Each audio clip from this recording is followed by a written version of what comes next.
Y'all, I just read an article about a Pew Research study regarding tipping, tipflation, and tipping culture, and how more Americans than ever before are either not tipping or they're tipping less when they do tip, and that tipping tends to diminish across different services being provided. With your wait staff at sit-down restaurants sitting at the top, most people still tip them, but then a few less will tip baristas, a few less will tip food delivery drivers, a few less will tip rideshare drivers.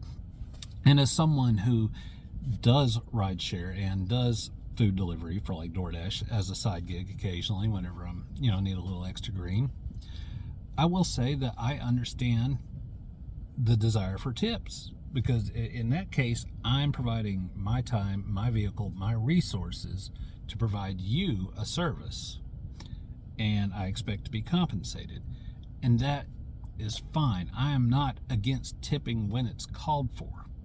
That said, more and more places are adding tip options at the checkout. Sometimes even self-check kiosks are asking for tips, and I'm like, for what?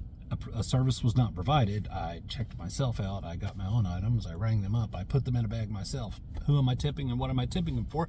And I'll tell you, fast food restaurants are getting really bad about this. I know when I used to go to Subway, to Taco Bell, to McDonald's, there was never a tip option when I was using my debit card, but now it's everywhere. I was fussing about this because I went to CiCi's Pizza the other day, a buffet, where you get your own plate and serve your own food, get your own napkin, sit yourself down, get your own drinks. Dudes behind the counter, they're making the pizzas. Okay, that's valuable work, but that's what CiCi's, the company, should be paying them for. Why am I tipping them? Or why am I being asked to tip? And I'll tell you why. Big companies, especially big restaurants are no exception, they don't want to pay a living wage. Their CEOs, their corporate executives, and their shareholders all want the biggest slice of the pie, and that's how the American economy is set up. The people that do all the work, that make the business run, to make the profits roll in, I forget about them. They don't deserve a livable wage, right? No, that hardworking CEO at the top, he needs another Ferrari, he needs another yacht. And it's not enough that we, the American taxpayers, are already providing large corporate entities with corporate welfare, corporate subsidies, tax breaks. It's not enough. It never is. For the 1% of the 1%, there's no such thing as enough. What they want now is us to subsidize their workforce, subsidize their payroll, because they know, if they have not learned anything else since 2020, they have learned that people don't want to work these crappy jobs, be treated like garbage, and not even get the benefit of a livable wage out of it. And they're like, how can we solve this problem? Nobody wants to work for us, but we don't want to pay for it either. Tips. And these jokers will literally, on their applications, when they're hiring folks, they'll list tipping as part of an income so that they can say, our average worker makes X amount of dollars per hour. Well, it ain't because y'all are paying for it. It just drives me absolutely berserk. I tell you what needs to happen. From sea to shining sea, all industries need to unionize.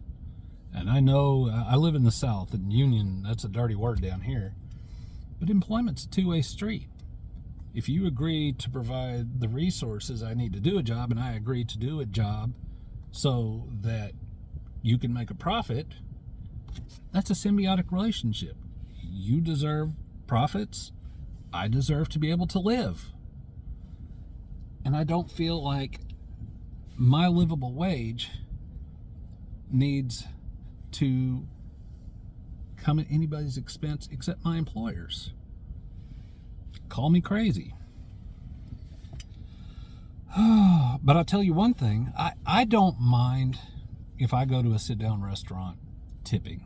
I understand. It makes sense there. I still think it should be unionized. I still think that restaurants shouldn't be able to get away with paying below livable wages.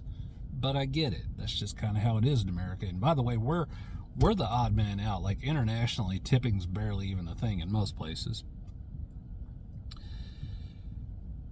I know that the big argument from these large companies has always been, well, if we pay everybody a living wage, then we're going to have to raise the cost of our product and pass that cost on to consumers. I'm like, if you've not been paying attention, y'all been doing that for years now. Just try going to McDonald's or Taco Bell now. I tell you what, the days when you could walk in with $5 in your pocket and walk out with a full stomach, that's over with. They've been steady jacking the prices up while not providing anything more for their employees. So that argument goes right out the window as far as I'm concerned. Anyway, that's my 2 cents. It's not gaming related, but it's on my mind. And if I'm thinking it, sometimes y'all are going to get to hear it. Take it easy, y'all.